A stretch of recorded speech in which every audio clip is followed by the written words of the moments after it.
3, 2, 1. Hello and welcome to the ArchBall Podcast. Today I'm with Jack Bibb, Callum Owen, Kane Smith and Tom Kalis, and we're going to go over recent events in the football world and what's going to happen next week. So let's start off with the last week's fixtures. Kane, lead us into it. Well, I think the main fixture last week we've got to talk about, Callum, is Liverpool versus Man City. What happened there, Cal, with Alisson? Guys, mistakes, wasn't it? There's any other way to put it. He's been solid. He's injury prone. There's one thing to say about him, but he's been solid whenever called upon. And it was the first mistake was almost like as soon as it happened, you saw it and thought it's bad, but he doesn't make many of them. There's no chance it can happen again. Yeah, that's what I think was surprising. I think it was surprising that like the first mistake came and then it just seemed like they were giving him the ball back, and you could just tell when it happened the second time that he was going to mess it up again. Normally, when that happens, I think it was almost given the ball to regain his confidence. He made the mistake again, and we got away with it. That video of Jamie Carragher that's going around everywhere now is us narrowly surviving that, and then the third time he gave it away, and it was just game over. And if I'm honest, the game was over before. I think as soon as he'd made the first mistake, I think it would have been a case of probably trying to hold on for the 1-1 draw, which I'd have taken going into it since the form we've been in. But yeah, definitely. We just crumbled. Yeah, Tom, what did you think of the match?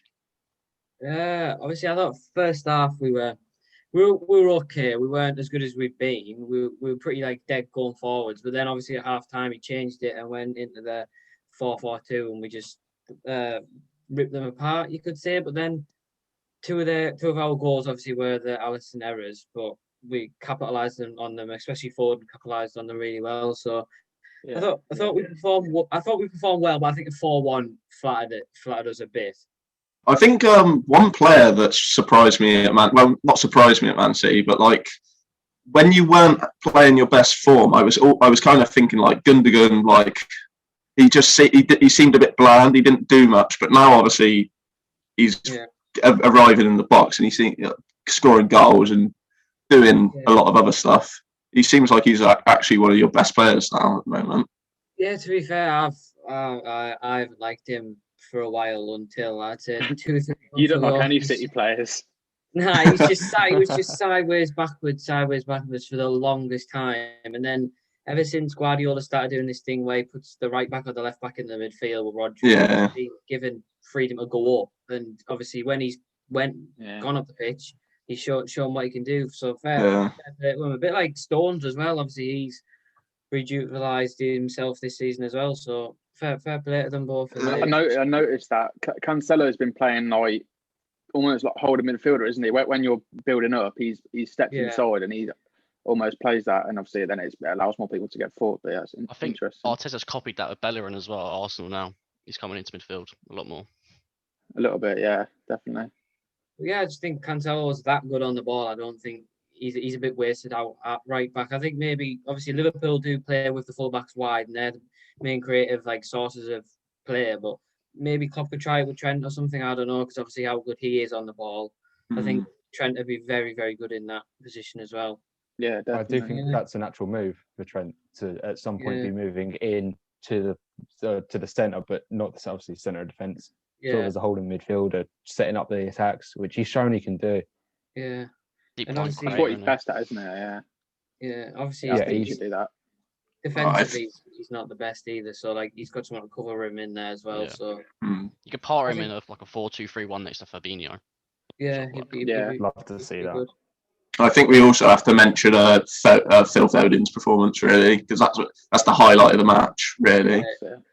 He was excellent. Commentators were saying that it was the game where people went from going this kid could be good to big shouts of being he's got to start every game, isn't he? Well, that I think I heard it on another podcast. I completely forgot what it was, but it was So someone basically said that Mahrez got brought off before Foden, didn't he? And obviously Foden played the whole game. And it's because I think Greenwood's going through that phase where if he's playing a game and he's playing like decent, average, he'll still get brought off before Martial or Greenwood most of the time. Whereas Foden's took that step where like a player in his prime almost, or like an older player in Riyad Mahrez gets brought off before Foden, which shows like his importance in the game. But like it's a game against Liverpool. Yeah, it's a game against Liverpool, probably one of the biggest games again of the season, and he's keeping Phil Foden on for the entire match and taking other players off. Obviously, it paid off.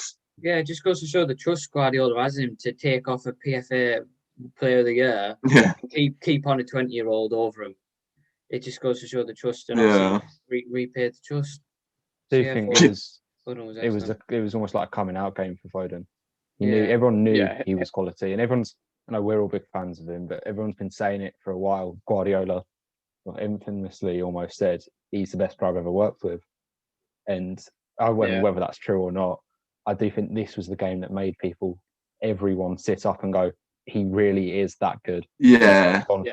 He's gone from almost the next gen that everyone liked to the player for now that everyone has to sit up and go, he could be a big player in the Prem for the next 10 years. Yeah. I think Pep. I think because go on. I remember, like, obviously a few months ago, Foden's only fairly young, but like when he was first coming through, everyone was sort of saying like, why doesn't he play more? And Pep was being quite like reserved with him, and he wasn't playing him like every game, and everyone was sort of saying, "Well, why don't you play him every game?" But I think he's done it quite well because he's not been rushed in too quick, has he? So like he's comfortable in what he's doing, I think, which is good by Pep. I think he's done that well. Yeah. He's really. One thing that I'm thinking though is he's played most of the time for City on the wings, hasn't he? Like off of the left or the right. Yeah. So if he's playing for England, a lot of people are saying he's going to play in the 10 role, but I wonder if he'll not play in that 10 role. I could see him on the right wing. To be fair, there's just so much at England going forward, isn't there? Like so much. Grealish, Sancho, Sterling, Rashford, him, Maddison, Mount. There's loads. Saka even. So like, it's hard. There's going to be good players to miss out on the squad, definitely. 110%. 110%. I seen it somewhere. Someone said, "Oh, someone's going to complain, whatever the squad is, because someone." Oh yeah, definitely. Someone will miss out. You think a good thing though? Yeah, definitely. Yeah, but we've got 3 number 10s who could start, 4 number 10s who could start. Mount, Maddison, Grealish, and Foden. All 4 of them are good enough to start for England, really. They can all play on the wing as well. To be fair. Yeah. Weirdly enough, I don't think any of them will start. I think. Who do you think start? I think that I don't know if this is the starting lineup that I'd necessarily go with, but in terms of the attacking positions, it will be obviously Kane if it should and will lead the line.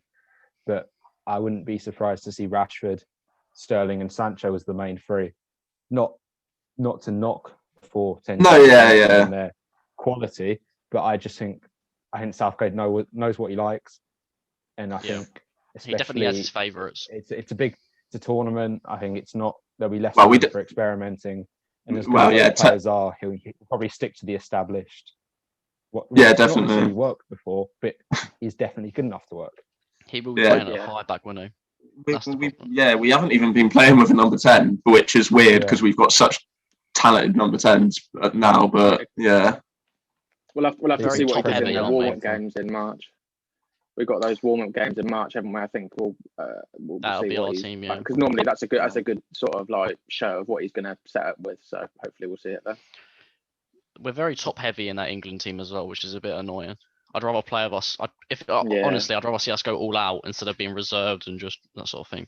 But well, yeah, I think everyone would.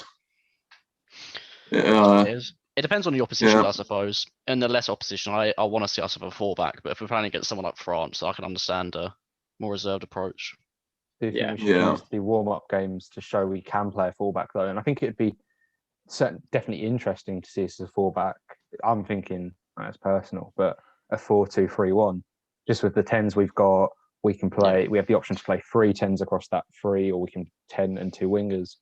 I think a thing about national football. A thing about playing in the national team as well. You want to make players to be able to replicate their form, which they're doing for their club, for their country. I feel like there's barely is there any team which plays a free back in the Prem? Like Chelsea have been trying it, yeah.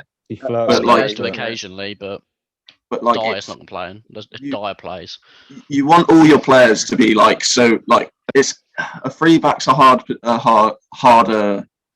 I'd say a 4-2-3-1 is the easiest formation for most of the players in the Prem to be accustomed to, and you'll probably get the best out of most of the players.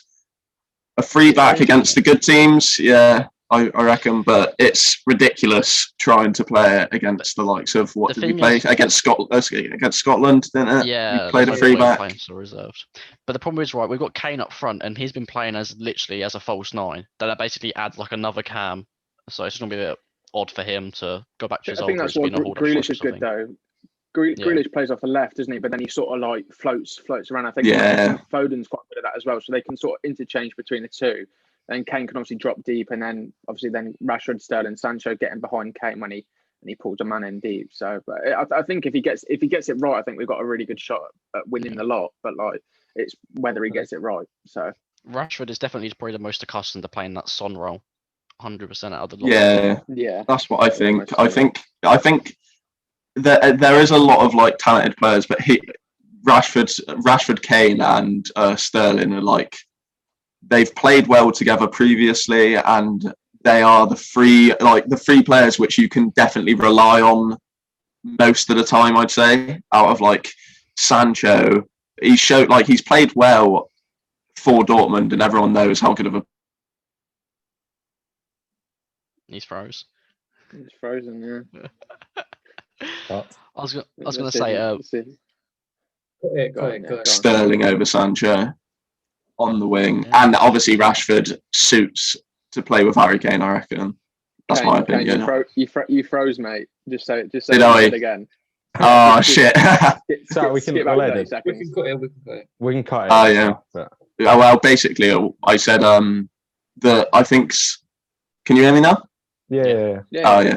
I said how I think Sancho is a good player. Played in the Bundesliga, obviously doing quality there 3 seasons in a row, but still he hasn't really shown his best form for England like when he's played, and I think that it's probably an easier decision to choose Sterling, who's Southgate definitely like trusts, etc.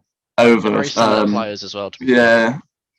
And then I also said how Rashford just suits playing with Kane. I think like you said, he's the most similar. He's the only runner. Sancho's not a runner. Kane's not a runner. You kind of need a runner in that front three.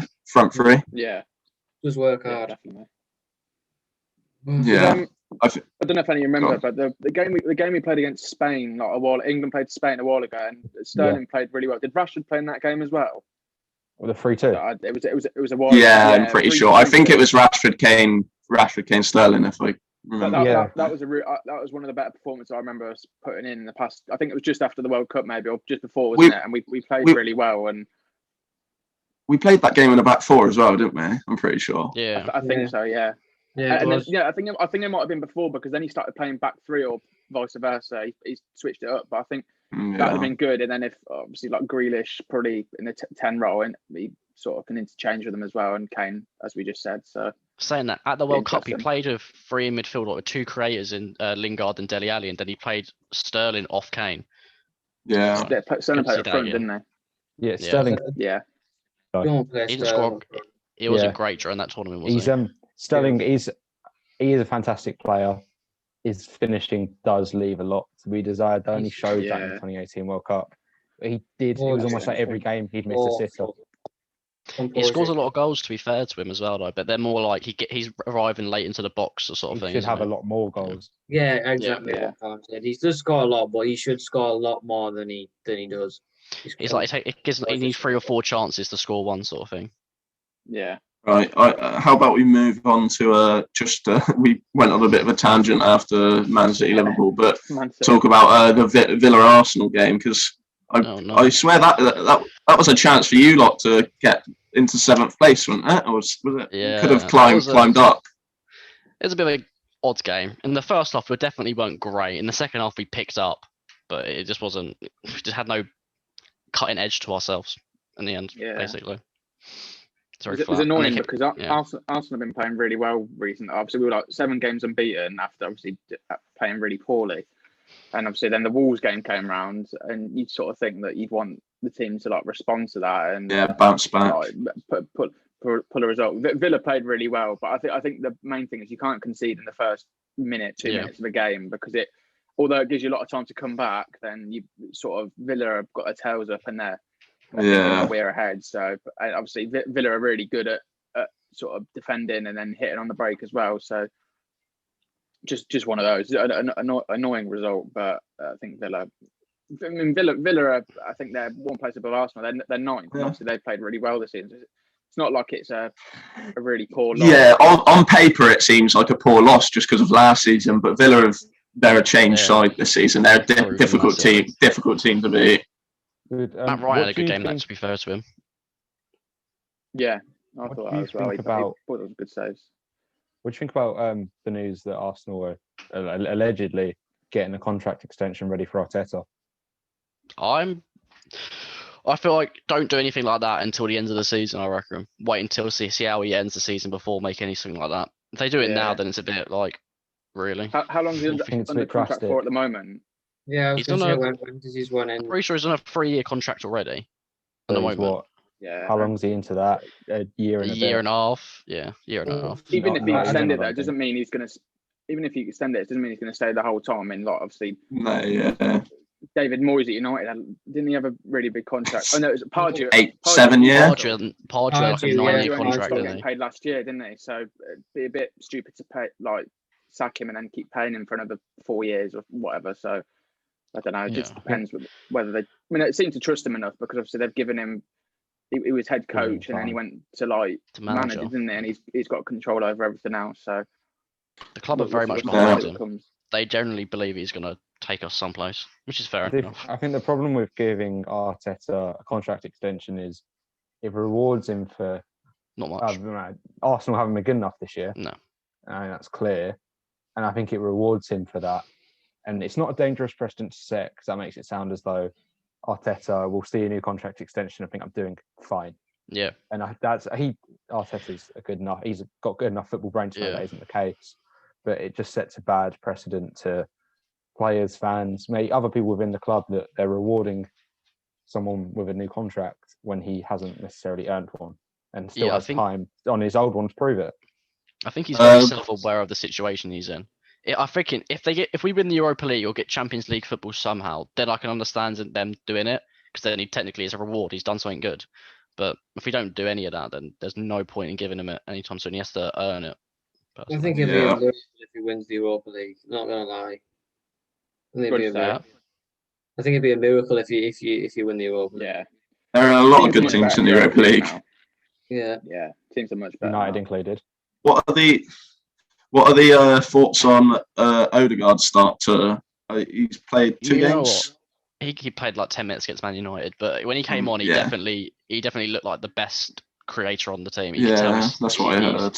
A lot more experienced than Smith Rowe. He instantly impacted the game, which is fair enough. Obviously, he was a bit unlucky not to get a goal at one point, but he definitely is a very good player. There's definitely a good player in him.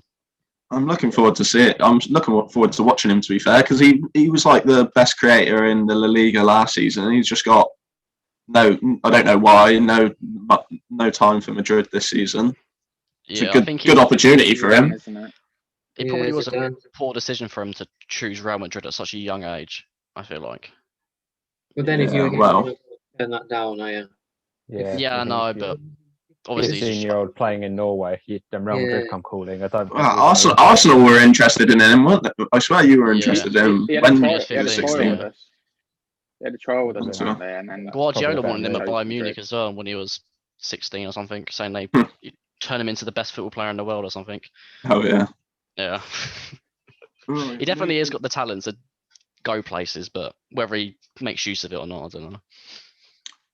Right, let's move on to not my favourite game of the week, United versus Everton. You were putting that one off for quite a while, weren't you?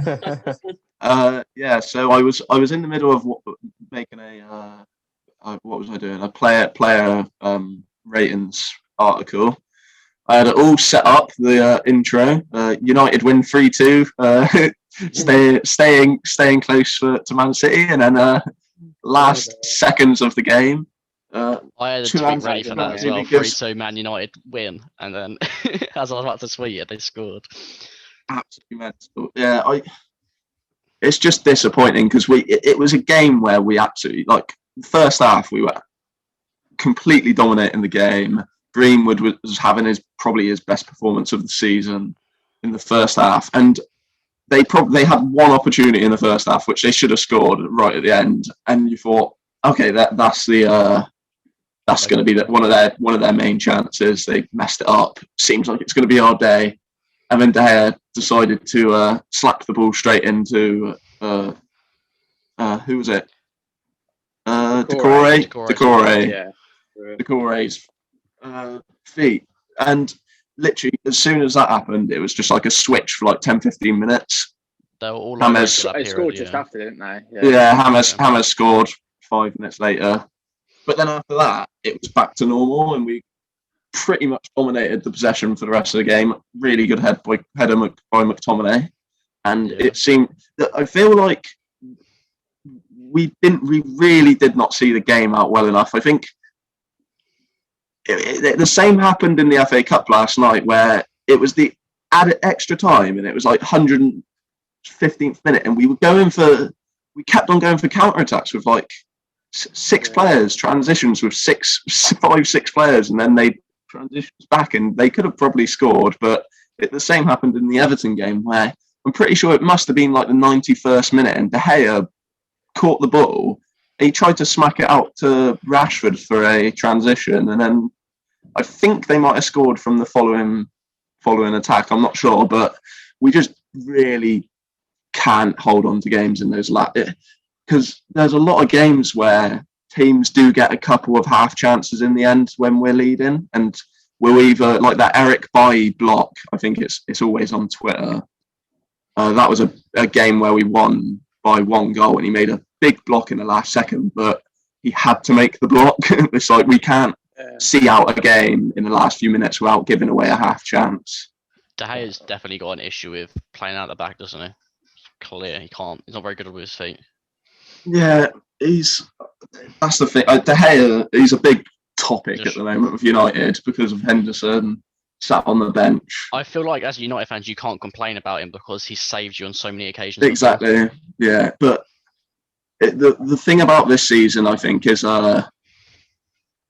I see a lot of people criticise our centre backs for being too slow, like Maguire and Lindelof, but having a goalkeeper as well, because I think when we played Liverpool a few weeks ago, I don't know, it must have been like at least twice or 3 times where Alisson saved Liverpool from sweeping Rashford's run, and you literally never get that with. He does it if he needs to do it. Like he'll never actively choose to help out the defence by sweeping. And I think that was all right when he was the best shot stopper in the world. Now he's not. It's kind of like he needs to bring more. Is that a De Gea problem, or is that a problem with the system that Alice sets up? I don't not into the United tactics, but is it a De Gea problem that could be improved by bringing Dean Henderson in? There's a lot of calls to do so. So I don't know whether is Dean Henderson actually any better than De Gea at passing at the back? I think people's perception of Henderson's playing out the back is a bit skewed from that time where he absolutely lost the ball against Sheffield United. But I do think Dean he's more comfortable in possession. I think he likes to play out the back more than De Gea. I think when I actually watch him, he looks like he wants to play the shorter passes. Whereas De Gea, I don't know, like when De Gea plays short, it looks like he's doing it because he's been told to. But he doesn't seem like he'd rather just kick it long. Saying that Henderson playing in that Sheffield team, which is very defensive, probably helped him out a lot with his pass out of the back. There's be a lot of times where they're sitting behind the ball waiting for it. Yeah, so Henderson's got a really long kick as well. But I think the main thing which Henderson helps us out with is aerially and coming out and sweeping, because I think it was Yes, it was yesterday where there was a point where a pretty like dangerous high cross came in.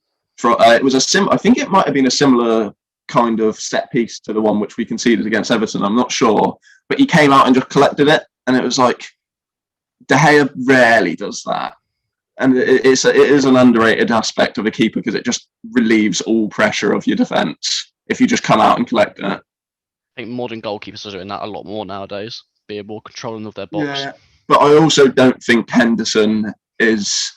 I don't think either of them are like the top goalkeepers in the league. That De Gea has his moments still where he's pulls out amazing saves, but he's clearly in decline. And I'm not sure whether Henderson is going to be the top goalkeeper. But realistically, we might as well. I feel like we might as well try him for some games because there's been too many mistakes from De Gea this season. Like there's so many where you can like the Sheffield United literally when we lost a few weeks ago where he just passed it straight to them rather than either kicking it out or finding one of our men. And it was there has been too many times I'd say this season where De Gea has been at fault and he's just not good enough in the aspect which he was top one in the world, which is shot stopping. When he was considered the top one in the world, that was under Van Gaal, wasn't it? That's when it was like his peak. Van Gaal and Mourinho's first or second, when we finished second in the league. I was going to say that's probably because he faced a lot of shots, and he wasn't much relying on him controlling the game as much. It was more. Yeah, I think that definitely is a point where you're used to De Gea's best games. Obviously, came in games where he faces like 8 shots, like against Arsenal. Yeah, 20 or something. That was so annoying.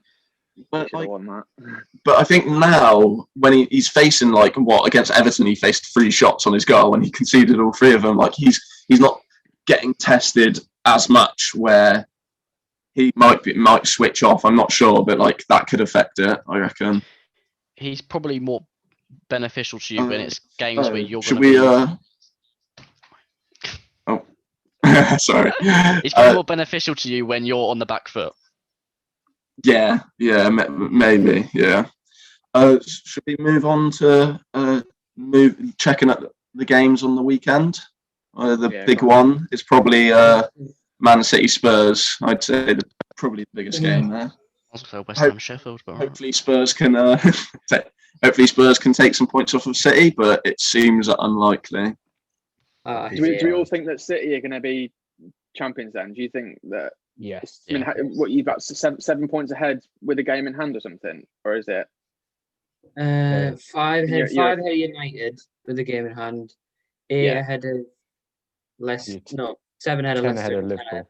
10 ahead of Liverpool, yeah. Because Klopp said, "We're not 10 points ahead" to the interviewer. He was like, "Yes, you are." Yeah, Klopp's losing it a bit. I'd weirdly, it'll sound like I am defending him. I don't make any points about it, but I don't think he's losing it. And it sounds weird saying it's the unpopular opinion. He's a man under pressure, but I don't think he's under pressure for his job. His job is as safe as long as he wants it. I do think he knows that. I think the owners, as much criticism as they get, and obviously justified, know how important he is to the club, how he brought us back, and how important he is to the fans. I think he's under a lot of pressure bringing it back to the owners, with owners that won't do a lot for him. I think it was more evident than ever in this transfer window. We knew going into it we needed a centre-back. We knew we were 1 injury away from desperately needing a centre-back. Matip's injury prone. Fabinho's great, but he's had muscle injuries from being overplayed before for us. So, I mean, it was always likely that something would happen. We're lucky in the end it happened in January, but going in we knew we needed a centre-back, and there was names mentioned, right, realistic and unrealistic, like Campo. It was never going to happen. It's great to be mentioned with him, but people like Kabak, we've never been too far away from those sorts of centre-backs. The centre-backs that Klopp likes can demand the air and can play. Well, I think that would have been worst case, really. But and I think he's feeling the pressure that we're having a poor season, we're having a poor run, and he's not as backed as he should be, and I think it's justified. I think a problem with your team right now is it's going a bit stale. You're using basically the same 11 you've done for the last 2-3 years. I I feel think you like just need something different. It's necessary. I think it would be different given a full squad, but it's not something we have. We've suffered with injuries. Yeah. Yeah, but you went like the last 2 seasons basically clean slate near enough for the past one. Not necessarily included the 2 seasons before. You barely had any. I do think, and we saw it at times last season, we were getting figured out. Yeah. And I think it's been more so this season. It's gone back to that time when we were unable to break teams down. And it's something we didn't so much struggle with last year. We struggled the year that City beat us by 1 point with just too many silly draws, because that league should have been ours, I think. Just too many silly draws. You're definitely better in that season than you was last season. Well, we had too many silly draws. We only lost once. It was to City. Yeah. That was the tiny little clearance from John Stones, wasn't it? Yeah. Well, I mean, so I think City went on like a 15-game run of just wins at the end of that season as well, didn't they? 14 games towards the end we had to win, and we did. So yeah. Mental. Yeah. So I don't know. I feel like we're a bit stale, but I don't know how we can solve that until we've got people like Fabinho back in midfield, Henderson back in midfield 100% of the time. Yeah, but I think even if you have all your fit squad together, you're still not better than Man City at this point. Down to the fact that it's a bit stale. I feel like if you get 1 or 2 players in different positions to, I feel like people like Diogo Jota was crucial. Crucial. He was different. He was quality, and he kept the front three on their toes. Because there's been no good competition for that front three for years. So now, as soon as they've started to think, almost they've got comfortable, and they've dropped off, Jota's come in to keep them there or replace them, that's fine. And Thiago as well. As soon as he finds his feet, I saw a stat earlier. He hasn't actually been all that bad if you look at his like in-game statistics. He's been fantastic individually, and because he's not a big moment player, he doesn't. He's really good at the things you wouldn't notice unless you're looking for. What I'm worried is he's another Naby Keita though. If he goes down that route, he's not a player that you look for goals and assists. He gets the assist before the assist sort of person, isn't he? And I do think he will be nothing but quality for us. Maybe not this season. But Thiago. Yeah. Was that our City Tottenham preview then? What about Liverpool? Oh yeah. Love it. Back to it. City Tottenham. Yeah. Let's go back to it. Well, I'm not very confident. I'm more confident now that Kane's fit that Spurs might be able to get something. Is it? Where is it? At Man City. Yeah, Man City. I do still think that Mourinho loves these games, doesn't he? And he will make it difficult for City.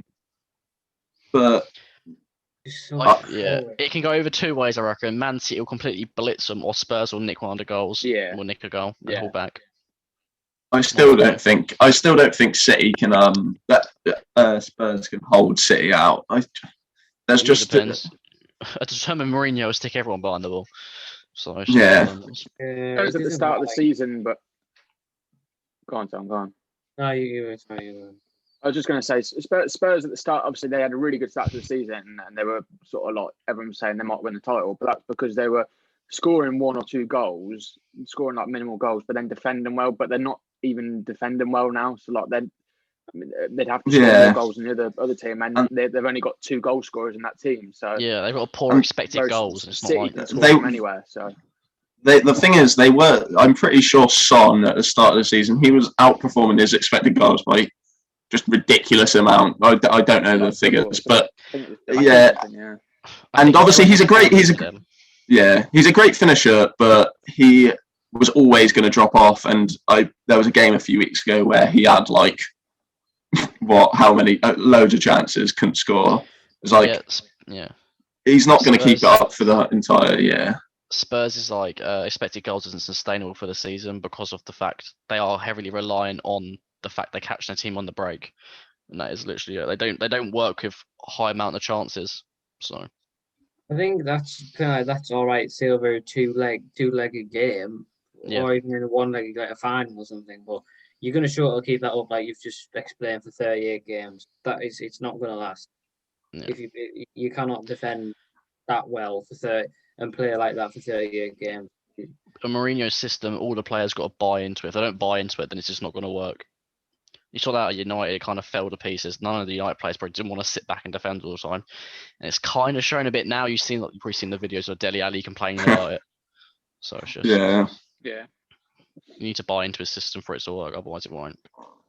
All right. I thought we could move on talking about Chelsea. They've got Newcastle on the weekend, if I'm not It's a wrong. Monday game. Monday Night Football. Oh, Monday, is it? Yeah, so I haven't watched much. I watched their first game. Was it against Wolves, their first game?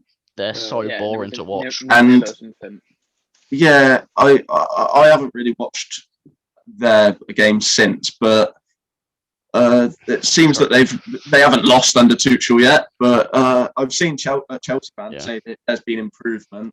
They're definitely. I've watched a few of their games. They're definitely improved, but it's their case is more of pass it until they score. They don't let the people get the ball. I think when they're playing someone like Man City, where they play a similar style of football, but Chelsea play like a very slow version of Man City's football. That's what it appears to be like. I think it's good. The way they're going to play is because it's Tuchel's. There was some positional play like that. All players similar to Man City, I think, but it's one of those ones where it's going to take a while for them to bed into it, especially going from playing under Lampard to playing this. I think it's going to take a while. He's trying to deploy like a safe system at the moment to get him through to the end of the season. Yeah, I don't think a three at the back's a long term thing. He's not playing with a natural defence midfielder either. He's playing with two ball progressors in Jorginho and Kovacic. And that surprised me because he's bigging up Kante a lot in his interviews I've seen, but he hasn't been starting them probably because just of the system he's playing at the moment. I'm guessing. I think Kante works best next to someone else who can pass it. He gets the ball, gives it to them, and it goes. Did you say they were playing Newcastle? Newcastle. Yeah, Chelsea are at home as well, so shouldn't have a problem against them. Because obviously that's where I'm from, and a lot of my mates support them. So I watch them whenever they're on TV, and they've just been overperforming the results a lot. I think away Everton they were good, but I think it's against Southampton. Yeah, they defended well with 9 men, but when you got 9 men behind the ball, is it really as good as it looks? Do you know? No. Yeah, I think as well last season they had an all right finish last season, I swear, and they went through some good forms. But whenever I spoke to Newcastle, or whenever I spoke to a Newcastle fan or seen on Twitter, like it seemed that the results weren't matching their performances a lot. I didn't watch them a lot, but that's what I heard. If you watch them, it's like they set up ready for like loads and loads of shots. That's what they set up for. They allowed the keeper to get shots at them. So boring to watch. Boring. And they've got a few attacking players as well, like Almiron, Wilson, St. Max. They're all good players. St. Maximin's a bloody good player. He played really well against Southampton. He did, I feel like. Yeah. The system, they're really just. Oh man, it's so long. Yeah, so United are playing West Brom on the weekend. So it's not a great game to come back to. I don't think they made it. I feel like the last time we played them, we won by the penalty, didn't we? I feel like it's going to be a similar game to that Spurs game they played the other week, where it's just going to be you constantly at them until they make a mistake and you go through and score. I seen something United Arena on Twitter where he had the statistics of us against. We're decent against just a deeper block, but when a team goes when a team is basically just defending their own box. Yeah. Their own half for most of the game. I'm pretty sure we've only won like 1 out of like 4 or 5 games where we've played against like those teams which just sit back. And this seems like it could be one of those games. I don't know too much about what's from. It'll be one of those ones where you're just constantly at them and at them and at them, just constantly at them. I think they might get a goal on the counter attack, but it's probably unlikely. But it's just going to be constant attack from you, I reckon. It could be a 1-0 or a 0-0. But it's just a matter of whether or not they can hold up their defence, I think. It's just go on. I'm saying I can't see West Brom holding off. Man United going forward, they're just too good to not score against West Brom. Yeah. I think Pogba Pogba getting injured is a big one for the games like this, because we look to Fernandes all the time for our creativity, and it's nice in games like this to be able to put Pogba in the pivot with no worry about even though his defensive abilities this season have been really good, you don't have to worry about him getting caught out from going too far forward, because it's not much of a threat, and he can be just as much of an offensive threat as Fernandes. But now, Van der Beek didn't play that well yesterday. Can you hear me? Yeah. I feel like you'll probably end up playing with Van der Beek will come on eventually towards that game with Fernandes with him. If you're still haven't scored yet, he'll probably come on. Did anyone see Van der Beek's face when he got brought off yesterday? That was so bad for him. He just far too good to sit on your bench. Yeah.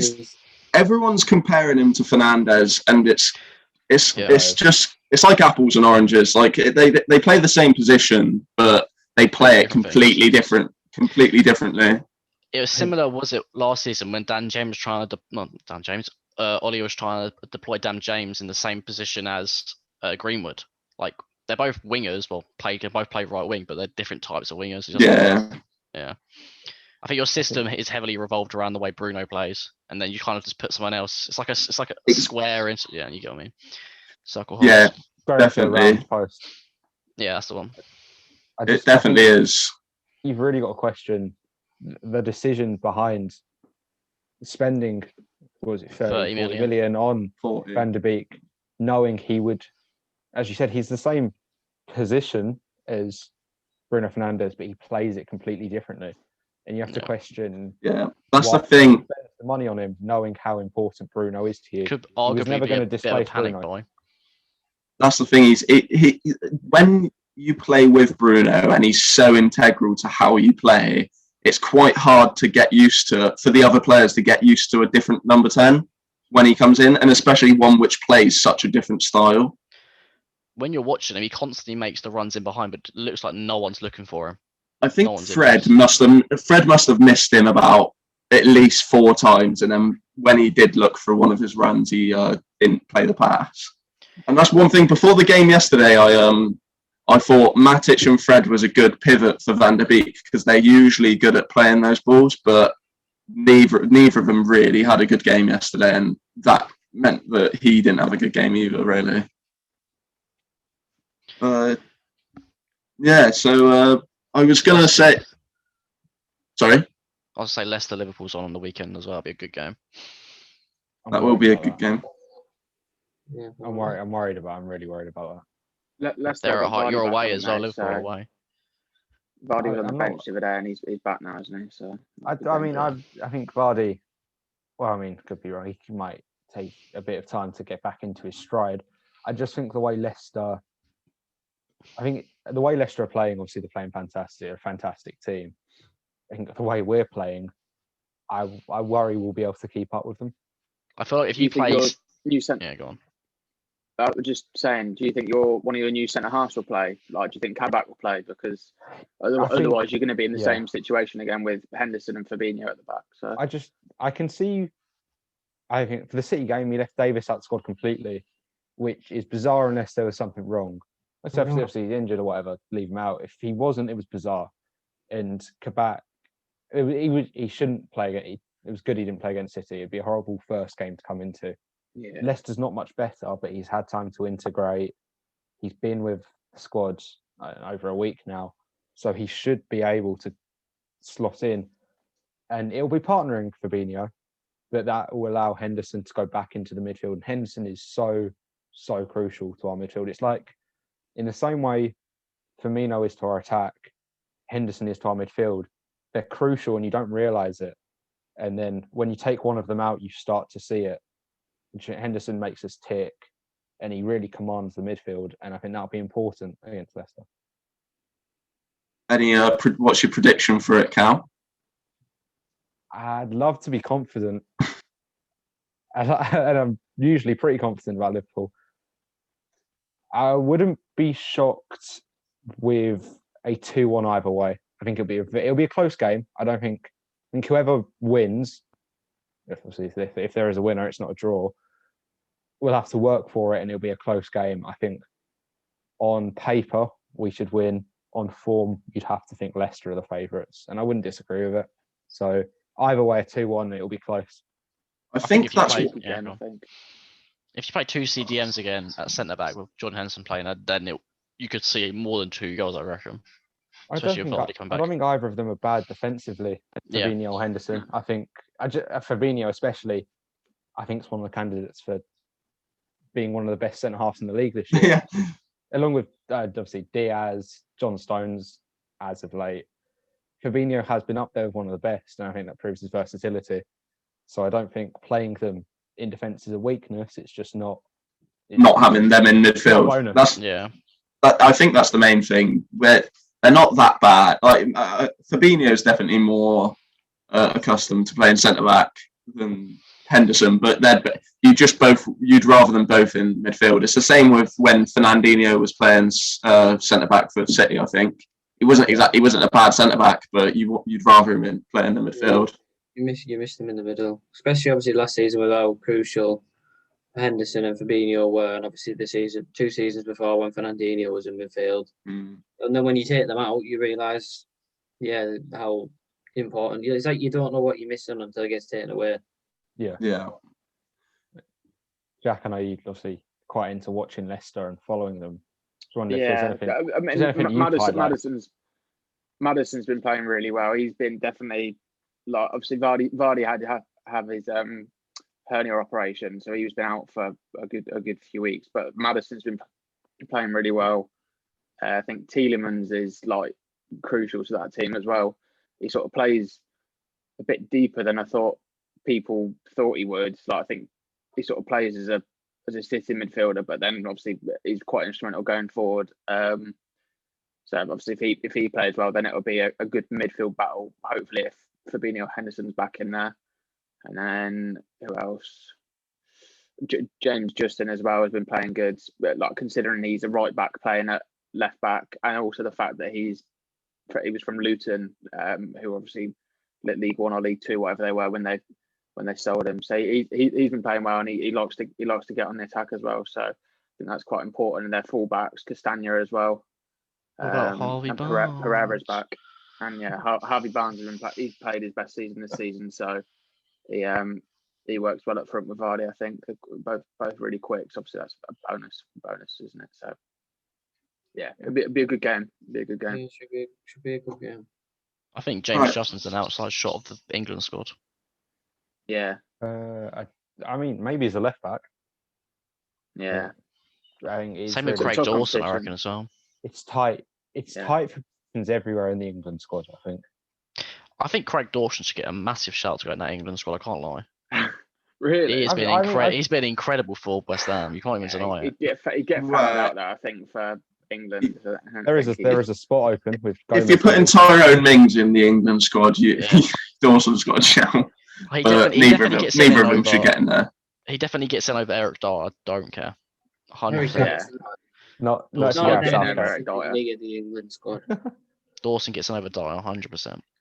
No, I mean Southgate will get Dyer in though. Yeah. Interesting. We could wrap it up there then, maybe. Thank you for listening. If you have, hope you enjoyed it. We'll try to bring another podcast soon. Cheers. Cheers, guys. Cheers, thank you.